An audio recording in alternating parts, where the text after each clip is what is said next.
Alrighty guys, welcome back. Today we have a driveway tear out and replace. Gonna start with the jackhammer, just stitching it so we can get it into pieces and load it up into the truck. Had to cut through a little bit of rebar up top. We had to break this section by the deck out by hand. We didn't want to damage it with the machine because it was poured kind of all around the deck and we were putting it back. So it wasn't too bad, got the blood flowing. Just tore this section out by hand the old-fashioned way.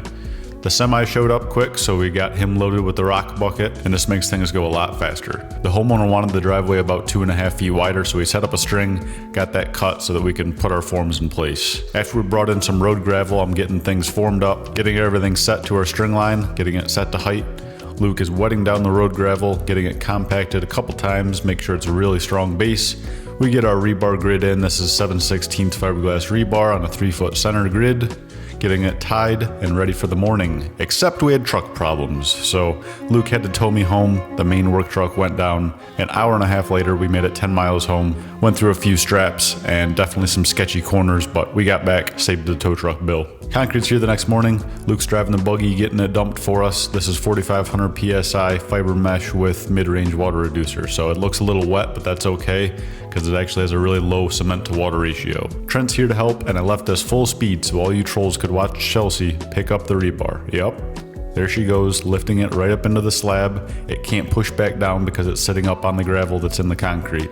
And we have plenty of time to do this. Chairs would break if we drove over it with the buggy. They're getting it raked out, getting it ready for me to screed. I'm hitting edges, getting everything set to height. We had a really tight swale on this job, so I had to hand screed the whole thing. It was less than an 1/8 inch and about 40 feet diagonally. So we had a pretty complex swale, didn't want to have any holes. Getting the easy trowel sprayed down, getting a bull floated in to activate it. This will just help with surface evaporation. That way we don't have any issues getting our finish on.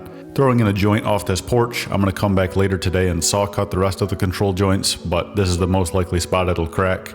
It's whirligig time, and we are going to get it, the whole thing hit. This just helps knock down any bull float ridges.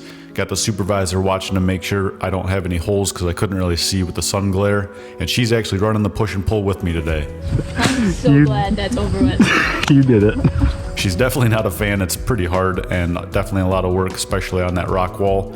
After that, we were able to use the green monster and get everything broomed out just with the regular pole because we could reach. And this is kind of our method. We got Luke going right in front of me with the whirligig, and I'm using the broom. Chelsea's setting me so we don't have to do any touch-ups. And we just do this method all the way out. This is what works for us and it looks great.